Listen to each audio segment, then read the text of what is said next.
Hey Facebook, what's going on? Jason Matthews here again, and if you want to learn more about how to create the kind of relationship with yourself that makes you feel fulfilled and lets you know that you are reaching your purpose and going after your mission, go ahead and go to traumaticfreedomclass.com.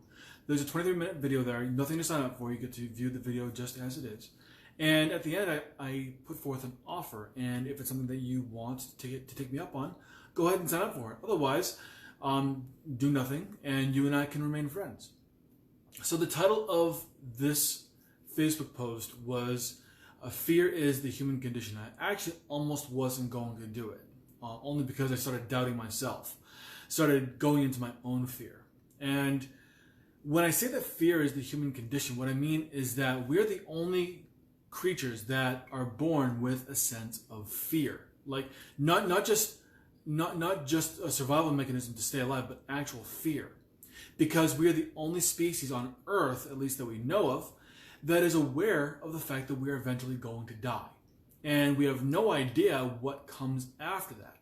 We have no idea what's going to happen to us once we close our eyes, our heartbeat stops, and everything goes silent. There's no way of knowing. And that can be very scary for some people because their entire identity is in who they are right now. And that fear is going to be always present, and it's going to, it's not a good or a bad thing.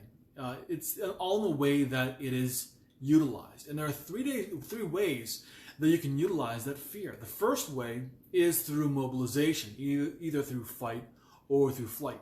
Now, if you are using fear through fight, then you get some of the things that we've experienced already in our society. Violence, hate, racism, sexism, anything that seeks to pit one group or one person against another and then create that animosity or conflict is created because of fear combined with the mobilized feeling of fight.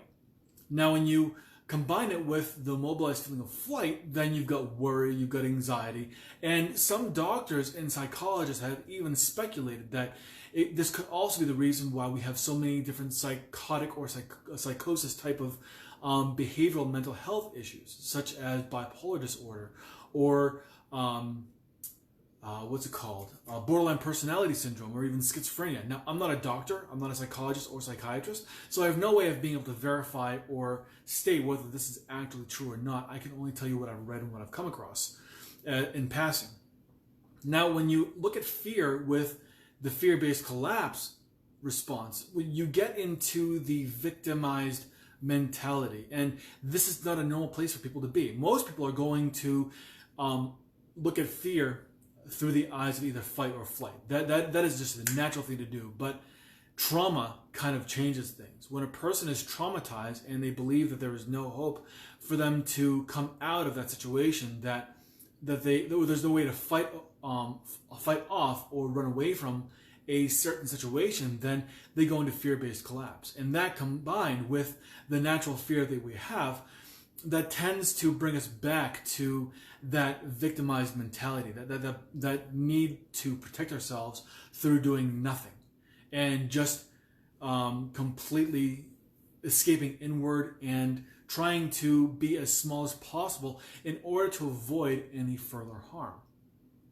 And again, I'm not a doctor or a psychologist or a psychiatrist, so I can't verify any of this. But again, studies have suggested that diabetes and chronic depression are symptoms of this, of going into this state. Because one thing that is certain is that there is a direct correlation between how our minds interpret trauma and how our minds interpret fear and the way our bodies react to fear and trauma. So when you have a system where 4 pathways of signals are going up to the brain from the body, with one channel of signal going down to the body from the brain, you're going to have that relationship of the body telling the brain that something is okay or not, and the brain responding by telling the body this is what you need to do. By the way, if you want to learn more about how you can control this fear and come out of the state of fear with fight, fear with flight, or fear with collapse, go ahead and go on over to traumaticfreedomclass.com. There's a video there that I made. No, nothing to sign up for. It's absolutely free. You can just go ahead and view that video. It's only 23 minutes and I think 43 seconds long. And at the end of it, I make an offer. And if you're intrigued enough to take me up on that offer, then go ahead and sign up for it and we can have a discussion.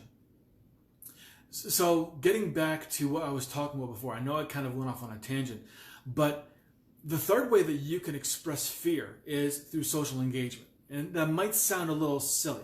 Fear and social engagement, that sounds like an oxymoron, but remember, we are built to fear. That is the way that we are. We were built to experience fear. Now, when we are in a state of social engagement, that state of being able to trust others and be able to confide in others and be able to feel safe and secure, well, what we've done is we've created a community with other people that we know also feel or also know that eventually they're going to die. So what we've done is we have created that system of trust, of the fact that we are all experiencing the exact same biological condition. We are born, we live for a certain amount of time, and then we expire. And we know this. So when you are able to reach out with other people who know this, they can say, yeah, I feel the exact same way. I know exactly how you feel.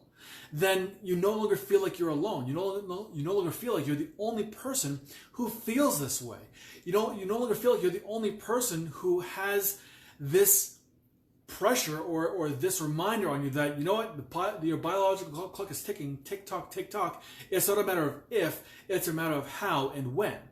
And other people who have that, who've acknowledged that and are able to trust in each other to make the time that we have as enjoyable, prosperous, and safe as possible, gives us the sense that there is something to live for, that there is something worth actually going out and committing life, committing acts of life and being kind to each other, because we all are part of this same biological system, the same trap of eventually we're going to die, and we know it. And if you want to be able to develop that kind of trust, the kind of safety, the kind of resignment in yourself that, yeah, I know this, but that's okay because everyone else around me knows it too, and I trust them. And I can put my faith in them, and they can put their faith in me, and that's a very good thing. If you want to be able to do that more, and you want to be able to experience that on the best level, go ahead and go to traumaticfreedomclass.com. Watch the video, take me up on my offer, and let's have a conversation. It may be one of the best things that you've done for yourself. Who knows? I mean, yeah, just check it out. I'm not going to say anything more because I'll end up putting my foot in my mouth like I always do. So I'm just going to leave it at that. It was great talking with you. I'm going to be camping this weekend, Saturday, Sunday, and Monday in Canada. July 1st is Canada Day, like July 4th is for the U.S.'s Independence Day. So we're going to be spending all that time over in camping, and I'm going to have very limited to no cell service. So I'll be recording videos, but I won't be posting them live. I'll just be posting them after I've recorded them. You guys are great. I'm so glad that you've been able to enjoy this content. Again, please go ahead and put traumaticfreedomclass.com in the comments.